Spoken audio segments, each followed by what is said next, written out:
என்னோட குழந்தைக்காக மட்டும்தான் மேடம் இந்த ஷோக்கே நான் வந்தது. யாரு பார்த்தாலும் எனக்கு கவலை கிடையாது. அந்த புள்ளைய வந்து ஃபர்ஸ்ட் புள்ளையா ஏத்துக்கோ, நம்ம கூட கூட்டிட்டு வந்து சொன்னதே எனக்கு அவன் தான். நீ அந்த கலெக்டர்கிட்ட திரும்ப போலியா? திரும்ப நான் போனதுக்கு என்னைய பார்க்கவே விடல. நாகப்பட்டினம் அந்த கலெக்டரை முதல்ல போய் பார்க்கணும், இந்த பொண்ணை கூட்டிட்டு போயிட்டு. அதுக்கப்புறம் அந்த ஹோமுக்கு போய் பார்க்கணும். ஓகே, அதுக்கப்புறம் அங்க சைல்ட் வெல்ஃபேர் யாரை டீல் பண்ணாங்களோ அவங்கள போய் பார்க்கணும். அதுக்கப்புறம் அங்க லோக்கலாவே அட்வொகேட் ஏற்பாடு பண்ணிட்டு இந்த கேஸை நம்ம எடுக்கிறோம்.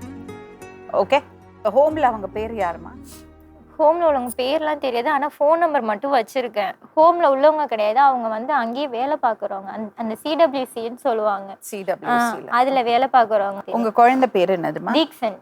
இதுல time is also very important. அவங்க சொல்ற மாதிரி 2 வருஷம் ஆச்சு, 3 வயசுல அந்த குழந்தை போயிருக்கு. இந்த குரூஷியலான 3லேருந்து 5 வயசு வரை அந்த குழந்தை இந்த தாய்கிட்ட இல்லை. எவ்வளோ கஷ்டமான விஷயம். பெத்த தாய் இருந்து குழந்தை ஹோம்ல இருக்கிறதுன்னா இது எந்த வகையில நியாயம்? சிஸ்டத்தில் 1000 பிரச்சனை இருக்கலாம், 1000 கேசஸ் இருக்கலாம். இந்த தாய்க்கு பிள்ளை, இந்த பிள்ளைக்கு அந்த தாய் தானே, அந்த பிள்ளைக்கு இந்த ஒரு தாய் தானே. Hello hello, good morning. நான் லக்ஷ்மி ராமகிருஷ்ணன் பேசுறேன். குட் மார்னிங் மேடம், எப்படி இருக்கீங்க? நல்லா இருக்கேம்மா, நீங்க எப்படி இருக்கீங்க? நல்லா இருக்கோம் மேடம்.